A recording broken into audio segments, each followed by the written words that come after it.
All right, everybody, welcome back to the Sports with Skiz show. Today we have a very special guest, senior writer from PantherLiar.com on 247 Sports Network, and Johnstown's very own Jim Hammett. Jim, thank you for joining us.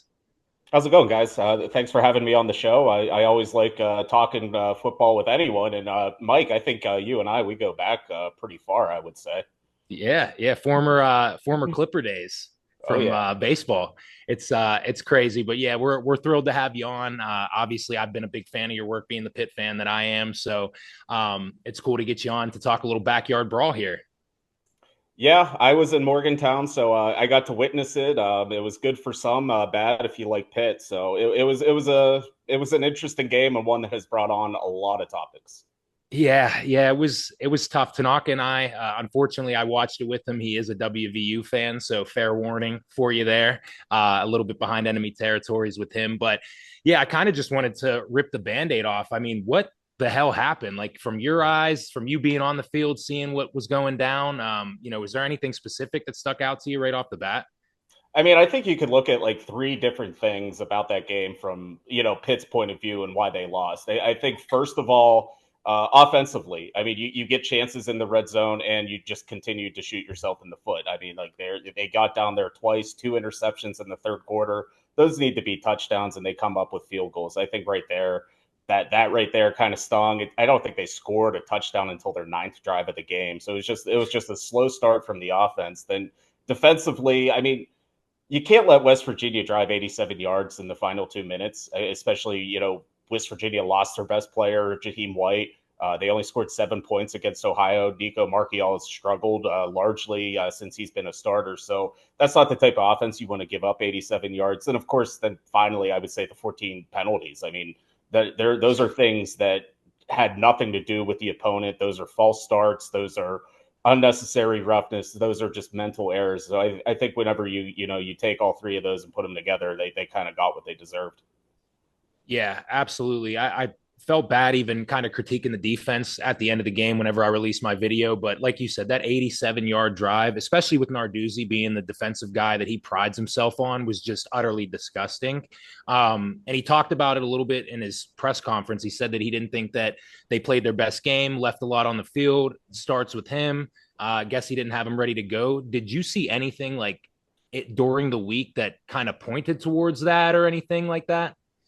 Not really. I mean, I think rivalry games, I think largely everyone gets up for those. I think there's a lot of attention to detail, but obviously, whenever it translated the game, it didn't show up that way. So I don't know what to attribute that to, but at the same time, that's not the first time we've seen a Pat Narduzzi team kind of falter in a big game like that. I just think, there was just so many things that they did themselves that they just gave to West Virginia. And I don't know. I mean, penalties like that, 14 penalties, that's so many. And it's just that's just kind of been a thing of his for years. I mean, Pitt's usually one of the top penalized teams in the country. And, you hope you would get that fixed, especially with a veteran team. You have guys like Kyle Lewis, Rasheem Biles. It's the same starting lineup as last year. A lot of guys that had Mm-hmm. success, and you're committing just careless mistakes.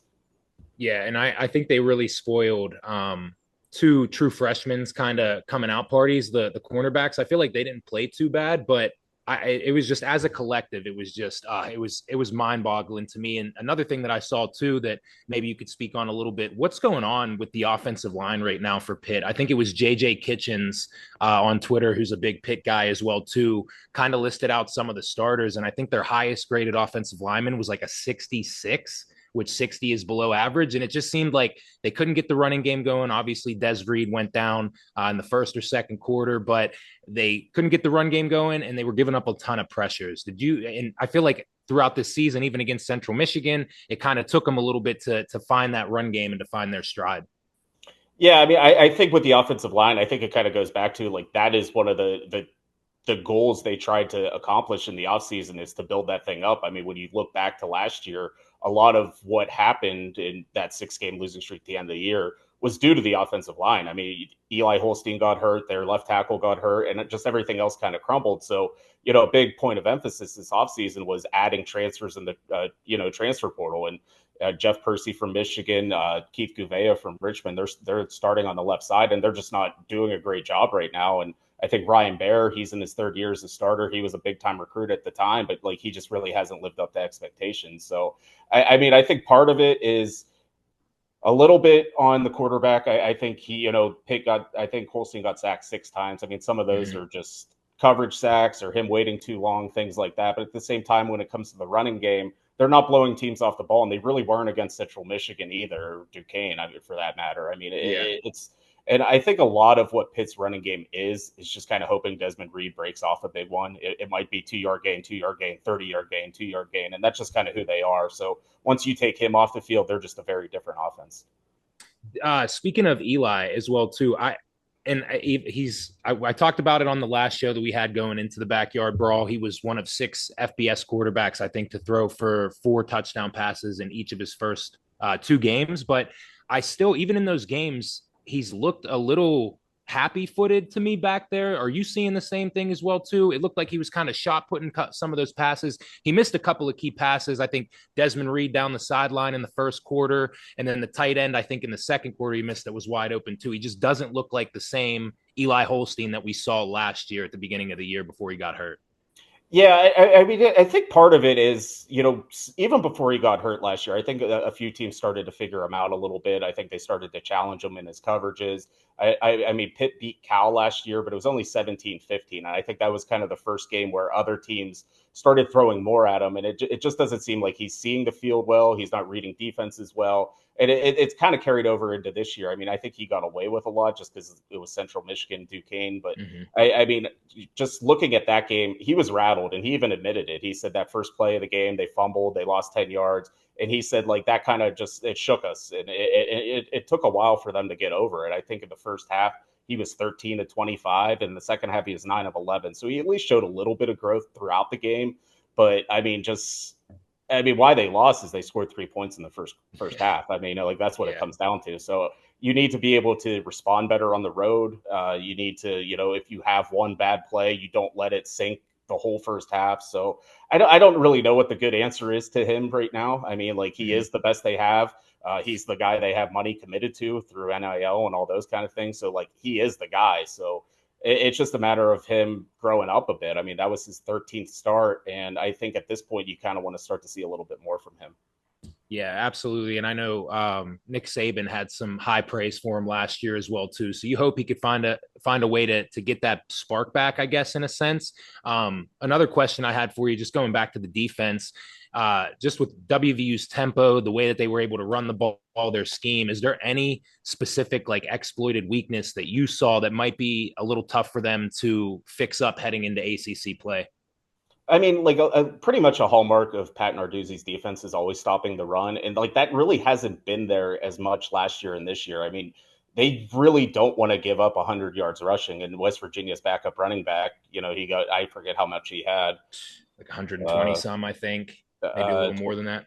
25 carries, 141 yards, 3 touchdowns. Like that's the type Ridiculous. of stuff like they don't want to have happen. So I mean, what Pat Narduzzi's defense really is, it's all about stopping the run. It's all about generating pressure. You're bound to give up some passing plays just because of the nature they play. They quarters coverage. That's a lot of defensive backs on islands, and I think at this point there's not so much adjustments they can do because they kind of just do what they do. They probably just need to play a little bit cleaner fundamentally, and maybe part of that is getting some of their corners back. I think the defensive line's actually been solid this year, but they still obviously, for them to be successful, they really need to live behind the line of scrimmage. Gotcha. Knock, did you have any questions from this game as well? Yeah. First and foremost, Jim, I don't know if you noticed anything about me in my attire here, but we share a little bit of the same alma mater, so I just wanted to share that with you when we have that bond. As far as that goes, man, you were speaking on the offensive line for Pitt earlier, and how they're not really living up to their expectations. As far as the running back room goes, with Desmond Reed being out, is there just no continuity at the running back spot for them? I mean, do they just not have a backup or a second or third string? I mean, because you see a lot in college, it's not just one running back, despite you having the guy. You see a lot of teams are running back by committee. So I just wanted to hear your thoughts on the backfield and what they have going on. Yeah, and always good to talk to a former Crusher, of course. But yeah, just speaking to Pitt's running back room a little bit. I mean, they are a little bit limited. They had two true freshmen; they were hurt before the season even started, so that kind of cut into the depth. So right now they're looking at, like, if Desmond Reed were to miss time, and they kind of got a little glimpse of it those final three quarters. You're talking about Joel's Goff. He's a sophomore. He made a couple plays. I think he had a nice run in the fourth quarter there, and another true freshman, Jakirian Turner, who, like Desmond Reed, is kind of built on the smaller side. When you look at Pitt's offense these days with Kate Bell, everything's about speed, tempo, and just how they recruit kind of reflects that. So they have a lot of smaller running backs. That's kind of how Desmond Reed kind of got going. And, you kind of live with that and also die with it, because Desmond Reed can be, banged up and knocked around a little bit just because he is 5'7", 170 pounds. So he's usually good at avoiding contact, but I'm not exactly sure what the injury was on Saturday. Pat Narduzzi never really said anything after the game. So I think the bye week kind of came at a good time, because it gives him an extra week, and, it might get him just rested up for Louisville. One last question as far as, my concern on the BackYard Brawl. Mike said it earlier. The defensive backs, they went in with a couple of injuries, and they started some freshmen, and, they held their own against guys like Cam Vaughn on the outside, who, quite frankly, was kept in check.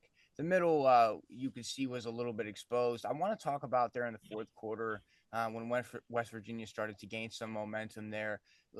The defensive line, there was numerous occasions, I'd like to say 4, maybe 5 times, where there was multiple defensive linemen that were down. I mean, were these serious injuries, or were these kind of like, hey, if you're tired, just give yourself a moment to get back up and get us out there, maybe get you some water, whatever the case may be?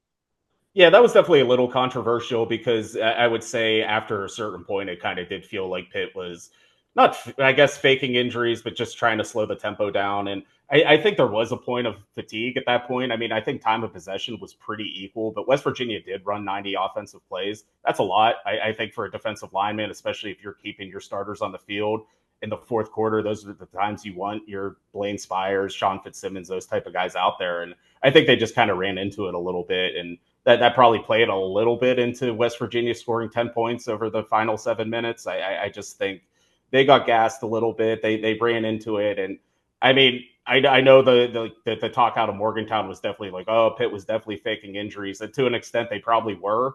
That was supposed to be a rule change this year. That's supposed to be a penalty. But I think if you can kind of get on the ground before they get set, then it doesn't count as a penalty. So Pitt kind of found a loophole there. But Okay. yeah, go ahead. Oh, no, I love it. I love it. That's all I have now. Okay. I do have just 2 last questions here for you on the BackYard Brawl, Hammett. Do you think, and I'm not one to really criticize coaching decisions or anything like that, but the defense was kind of getting gashed there in the fourth quarter. They were giving up some big plays. Do you think Narduzzi and Cade Bell should have went for it on that fourth down with about 2 minutes, 50 some odd seconds left? They were a little bit past midfield. Yeah, I kind of go back with that, and that was like the first question I asked Narduzzi, and he didn't really answer it how I wanted him to. But I mean, you had a 4-yard, play just to win the game. Like, if you get those 4 yards, it's over, and that's it. You run out the clock. And if you're at the point where you trust your defense that much, which he did with an 87-yard field, you should be able to trust them with a 57-yard field too, I think. So I think it would have made sense to go for it. I think West Virginia, they kind of found a little bit of momentum. I think I know he trusts his defense. He's always going to trust his defense in those situations, but I don't know. I mean, I think the tides have just kind of changed within the program, where it's almost like you want to see what the offense can do. You want to be able to trust them to, get 4 yards. That's why you hired a guy like Cade Bell. So I would have liked to see the more aggressive play out of Pitt there. Okay. All right. So I'm with you on that. I kind of wish that they would have went for it. Like you said, too, if you trust your defense already, you might as well trust them on a shorter field rather than them marching down 87 yards. But last question I have in regards to it, and feel free to not answer it if you don't want to, but do you think this loss puts Narduzzi on the hot seat, and if he kind of flares out like he did last year towards the end, could you see Pitt moving on? I mean, Green, the new athletic director, spoke highly about how he wants to invest in Pitt athletics and put them back on the map. So I know a lot of fans, including myself, were pretty upset after the loss, and frankly would have been okay if Narduzzi would have been gone here. But I know we show that loyalty, so that was kind of my last question that I wanted to bring up. I think that's just like it's a hard thing to put into perspective right now, just because college football has changed so much. You have NIL, you have revenue share, you have to pay your athletes at 20.5 million a year. Like that's part of the revenue sharing now. So in order to get rid of Pat Narduzzi, he's under contract to 2030, and at that point, that's a pretty big buyout. So right. You're at a point where it's almost more important to pay the players than it is to pay out coaches. So the way I look at it with Pat Narduzzi is I don't think he's going to coach forever. I don't think he's going to coach anywhere after Pitt. I think this is his final job.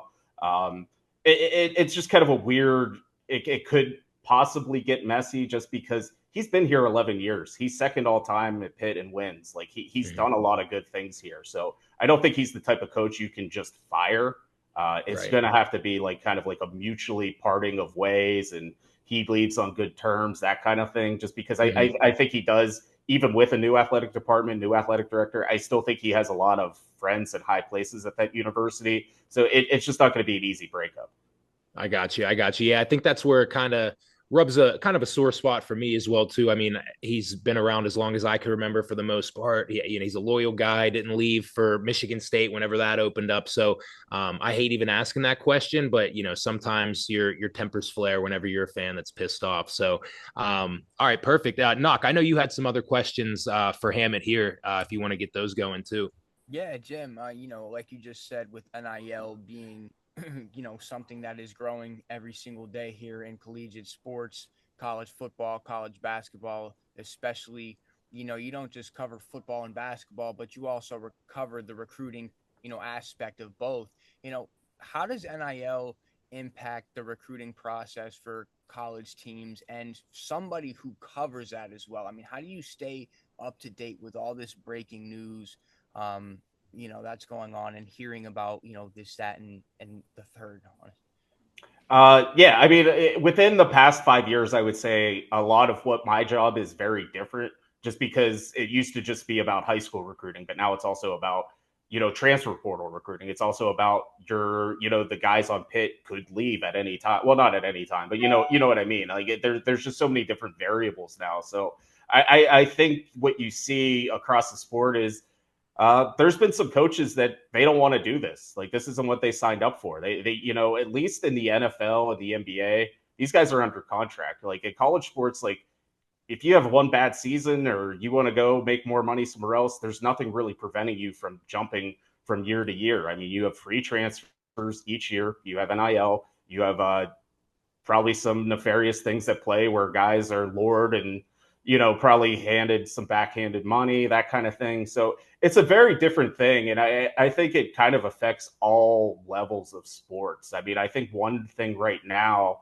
especially in college basketball, is you're hearing a lot of high school basketball, like the top 100 recruits in high school basketball. They're not getting recruited as much. There's not as much activity right now because the way a team like Kansas, Kentucky looks at it, it's like, well, I could get a high school freshman, or I could get a junior that was a starter at a different school last year, and he's probably going to be better and help us this year. So I think it affects it affects high school kids, it affects people that cover it, it affects coaches. So, and I know it affects fans. I think it's been tough for the casual fan to just follow along. It's like, okay, this guy was our quarterback this year, but now he's the Notre Dame quarterback. Like it's hard to just kind of like build that continuity, build that sense of familiarity, and it's different. But I mean, the ratings still show that like college football is getting a lot of people to watch. College basketball is getting a lot of people to watch. It's just it's a new frontier, and it's still very open. And I don't know if and when it's ever going to get capped.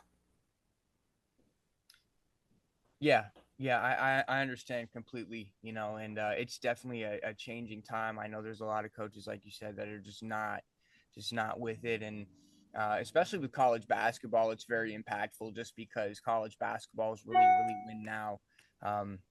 There's less players that you have to deal with. So I think I have one final question for you. And in all honesty, you've been a Pitt fan your whole life.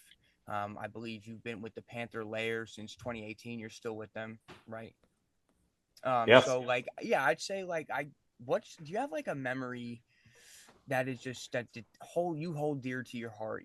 Just a Pitt memory, something that you will tell your kids and your grandkids 30, 40 years down the line, as of right now. That's a good question.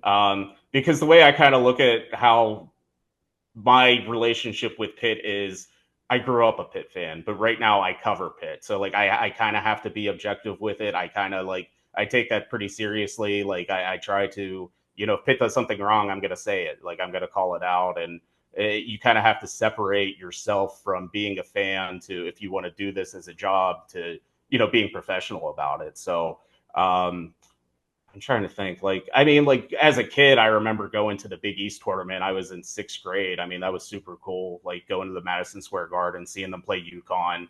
That was back in like the Brandon Knight days. So that was, a million years ago. But yeah, like I'll always remember that. Like that was like my parents pulled me out of school. We went to New York City for a week, and then I got to watch basketball. I mean, like what could be better for a 12-year-old? Absolutely. Oh, that's awesome. That brings back some good memories, man. We talk about it all the time, saying that getting rid of the Big East is just terrible for college athletics. But Hammett, I have one last thing for you too. I don't think I ever brought this up to you, but I remember it was one of those things that I saw and I was like, holy shit, this is kind of crazy. But how did it feel to be like, I feel like the first person to ever get shouted out on freezing cold takes whenever you guessed the whole 2018 Pitt football schedule correctly, and he gave you your own special shout out for a page that, if people aren't familiar with it, he goes back years and years and finds old takes that were terrible and retweets those. So that was the first thing that I ever saw on his page where it was a shout out, and I was like, wow, I know this guy personally.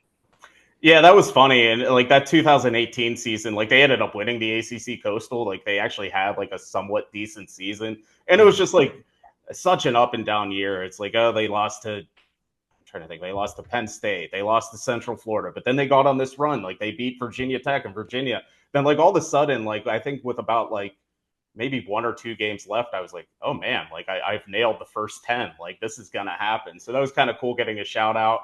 I think for like the next couple seasons, everyone like wanted to know like, oh, what's Pitt going to do this year? And I don't think I could replicate it. I think I already missed the game. I thought they'd win on Saturday. So it's tough to do. So that was a once in a million chance for me. And I nailed it. Well, that's awesome. I think that would be something I would frame and put up behind me there with all your other cool stuff on the wall, man. But we'll let you jump. I know you're a busy man. For anybody out there that's looking to follow a Pitt fan or just a fan of college athletics, it's at Jim Hammett on Twitter. You could find all of his stuff on there, or the Panther Lair on 247 Sports Network. So, Jim, I really appreciate it again, man. It's awesome getting to see another guy from the Johnstown area, get put on the map and do all this cool stuff that we love following. So anytime that you want to come back on, especially for Pitt Hoops, we'll be covering some of that stuff. Feel free to join us. I know we're just getting started here. Yeah, I had a lot of fun, guys. So yeah, anytime you want to reach out, I'm usually available. So I'm always willing. Perfect. Well, thanks again, Jim. We'll talk to you soon. All right. Thanks, guys. See ya. All right. Nice. All right. Thank you again, Jim. That was awesome. I appreciate it, buddy. Yeah. Thanks, guys. Yeah, absolutely. You got your show, you said, today too, right? Yeah, we usually go live every Wednesday night at 8:30. Where do you go live on? Is it on 247? It's our like the Panther Lair YouTube page. Okay. Oh, okay. I got to start tuning in. I never even seen that. Now that I have like my notifications, I never had my notifications turned on for my Skizzy, like my actual page. So for this, I have it turned on. So I'll make sure I do that. I'll definitely be tuning in today. All right. That's for sure. All right. Same spot in 2 hours. All right. Perfect. Thanks again, man. Really means a lot. Yeah. We'll see you guys.